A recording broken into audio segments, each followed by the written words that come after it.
اداکار دلیپ کمار کی دوسری شادی کے بارے میں چند ماہ پہلے ہم نے ایک ویڈیو میں اس خاتون کا ذکر کیا تھا جس سے دلیپ کمار نے شادی کی تھی۔ یہ شادی بچوں کے حصول کی خاطر کی گئی تھی۔ دلیپ کمار کے چاہنے والوں کو اسما نامی اس خاتون کے بارے میں بہت کم معلومات تھی، لیکن انقلابی کے ایک فین نے انڈیا سے ہمارے ساتھ اسما نامی اس خاتون کے متعلق بہت بڑی اور حیران کن معلومات شیئر کی ہیں اور بتایا ہے کہ ان کی پہلی شادی حیدرآباد دکن کے کس وکیل کے ساتھ ہوئی تھی، ان کے کتنے بچے تھے اور دلیپ کمار کی وجہ سے ہی یہ طلاق کیوں ہوئی تھی، یہ وکیل کون ہیں اور انہوں نے اپنی سابقہ بیوی اسما اور دلیپ کمار کے بارے میں کیا کیا باتیں کی تھیں، یہ آج کی انقلابی ویڈیو میں آپ کو بتائیں گے۔ دلیپ کمار کی دوسری بیوی اسما کا خاندانی پس منظر کچھ اس طرح سے ہے کہ ان کا گھریلو نام سیما ہے۔ وہ نسلی طور پر ایک سید خاندان سے تعلق رکھتی ہیں۔ ان کے والد کا نام سید فضل الرحمان تھا جو بنگلور کے رہنے والے تھے، پھر وہ ترک سکونت کر کے حیدرآباد دکن چلے گئے۔ اسما نو عمری میں ہی بے حد فیشنیبل اور سمارٹ تھی۔ وہ حیدرآباد کی سماجی تقریبات میں بہت ذوق شوق سے شریک ہوا کرتی تھی۔ قدرتی طور پر بے پناہ حسن کی مالک تھیں، اس لیے ہر تقریب میں انسانی نظروں کا مرکز بن جاتی تھی۔ اسی قسم کی ایک سماجی تقریب میں اسما کی ملاقات اپنے شوہر بیرسٹر صادق محی الدین سے ہوئی۔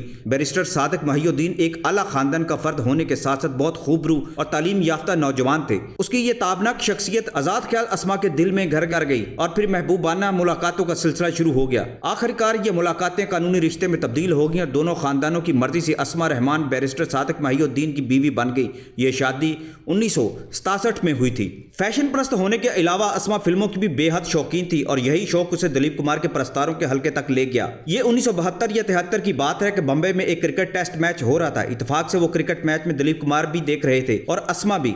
میچ کے دوران ہی دلیپ کمار کی نظریں اسما پر پڑیں اور ہندوستان کا یہ عظیم اداکار ایک خوبصورت لڑکی کو دیکھ کر ہیلو کہنے پر مجبور ہو گیا۔ اسما کو یہ ہیلو بھا گیا اور وہ اسی موقع کی تلاش میں تھی۔ انہوں نے دلیپ کمار سے فوراً ملاقات کی۔ کرکٹ میچ کے آخری دنوں سائرہ بانو بھی اسٹیڈیم میں موجود تھی۔ دلیپ کمار نے احتیاطی تدابیر کے طور پر اسما کا تعارف سائرہ بانو سے بھی کروا دیا تھا۔ اس واقعے کے بعد دلیپ کمار اور اسما صادق محی الدین کے درمیان ایک ایسا میچ شروع ہو گیا جس کی پہلی ہی اننگز طویل ترین تھی۔ دونوں نے انتہائی محتاط ہو کر اس کھیل کا مظاہرہ کیا۔ اسما اکثر بمبئی آتی اور دلیپ کمار کے گھر آزادانہ طور پر چلی جاتی۔ اس دوران دلیپ کمار کی بہنوں سے اسما کے تعلقات بہت گہرے ہو گئے تھے۔ اسما اور بیرسٹر صادق محی الدین کی ازدواجی زندگی 1977 تک بہت خوشگوار گزری۔ اس کے بعد طلاق تک 4 سال کا یہ طویل عرصہ ہے۔ ان 4 سالوں میں وہ دونوں برائے نام ہی میاں بیوی بن کر رہ گئے۔ یہ بات خود اسما نے انتہائی غمزدہ لہجے میں اپنی خالہ کو بتائی تھی۔ جون 1980 کا واقعہ ہے۔ اس وقت اسما اپنے خالہ خالو سے ملنے بنگلور آئی ہوئی تھی۔ ادھر ادھر کی باتیں ہو رہی تھی کہ اچانک ایک نجومی کا ذکر نکل آیا جو ستاروں کے علم کے ساتھ ساتھ دست شناسی میں بھی ماہر تھا۔ اپنے خالو کے اسرار پر اسما نے نجومی سے ملنے کے لیے بہت زیادہ اصرار کیا۔ آخر امان اللہ خان اسما کو اس نجومی کے پاس لے گئے۔ نجومی نے ہاتھ کی لکیریں دے کر اسما کو بتایا کہ اس کی ازدواجی زندگی بڑے بحرانی دور سے گزر رہی ہے۔ اگر اسے طلاق نہیں ہوئی تو بہت جلد یہ ناخوشگوار واقعہ پیش آ جائے گا۔ طلاق کے بعد اس کی دوسری شادی ایک عمر رسیدہ شخص سے ہوگی جو بہت زیادہ مالدار اور بے پناہ شہرت رکھنے والا ہوگا۔ نجومی کی پیش گوئی نے اسما کو اداس کر دیا۔ طلاق کا نام سن کر اس کی پلکوں پر آنسو لرزنے لگے۔ پھر وہ مزید کچھ پوچھے بغیر نجومی کے گھر سے نکل گئی۔ 1980 میں بالآخر وہ واقعہ پیش آ گیا جس کا نجومی نے ذکر کیا تھا۔ بیرسٹر صادق محی الدین نے اپنی خوبصورت اور فیشن پرست بیوی اسما کو طلاق دے دی۔ پہلے شوہر سے اسما کے 3 بچے ہیں، ابرار، خزاد اور فارح۔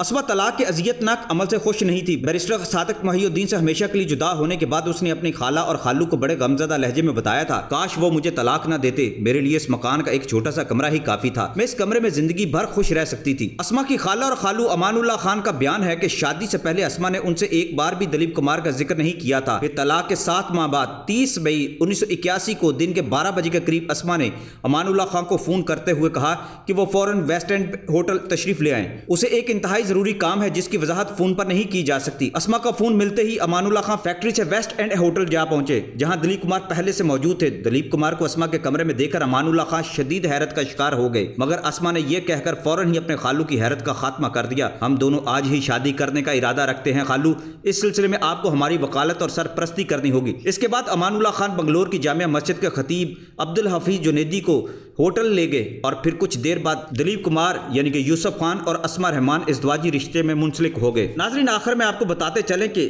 اسما کے پہلے شوہر بیرسٹر صادق محی الدین کون تھے۔ صادق محی الدین نے روزنامہ منصف حیدرآباد کے چیف رپورٹر کو ایک انٹرویو بھی دیا تھا جس نے اسے بہت سارے انکشافات کیے تھے اور اس انٹرویو میں اس نے دلیپ کمار اور اسما کے بارے میں بہت ساری باتیں بھی کی تھی۔ صادق محی الدین ایک انتہائی معزز خاندان سے تعلق رکھتے ہیں۔ وہ حیدرآباد کے مشہور بزرگ حضرت نور الدین شاہ قادری کی درگاہ کے سجادہ نشین ہیں۔ ان کی اپنی ذاتی فرم ہے۔ ظاہری طور پر وہ انتہائی خوش شکل اور پرکشش شخصیت کے مالک ہیں۔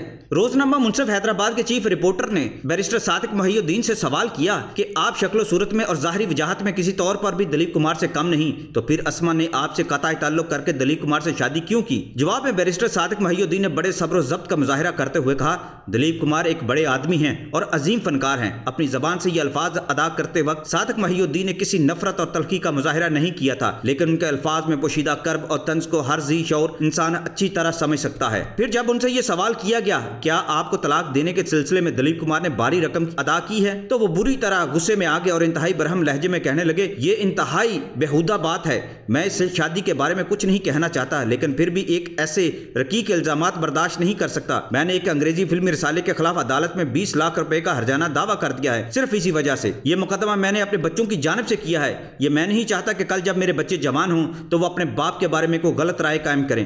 مجھے اس سارے ہنگامے میں صرف اور صرف اپنے بچوں کی فکر ہے اور اولاد کی اسی محبت نے مجھے سخت اذیت میں مبتلا کر دیا ہے۔ یہ کہہ کر بیرسٹر صادق محی الدین کچھ دیر کے لیے خاموش ہو گئے، پھر ایک مختصر سے وقفہ سکوت کے بعد انتہائی پرجوش لہجے میں کہنے لگے، آپ پر یہ حقیقت واضح ہو جانی چاہیے کہ میں ایک اعلیٰ خاندان کا فرد ہوں اور میرا یہ مزاج نہیں کہ میں اپنی سابقہ بیوی کے نام پر گٹیا اور سستی شہرت حاصل کروں۔ براہ کرم آپ خاموش ہو جائیں اور اس راکھ کو کریدنے کی کوشش نہ کریں جس کے نیچے نہ جانے کیا کچھ دفن ہو چکا ہے۔ ناظرین، آخر میں آپ کو یہ بھی بتاتے چلیں کہ دلیپ کمار اور اسما کی شادی کے اس واقعے کے حوالے سے اور ان معلومات کے حوالے سے پاکستان کے مشہور ڈائجسٹ سرگزشت نے بھی ایک خاص تحریر شائع کی تھی، جس کے اندر یہ پوری روایت اس نے شائع کی تھی اور بتایا تھا کہ ان کے شوہر اس بارے میں کیا رائے رکھتے ہیں۔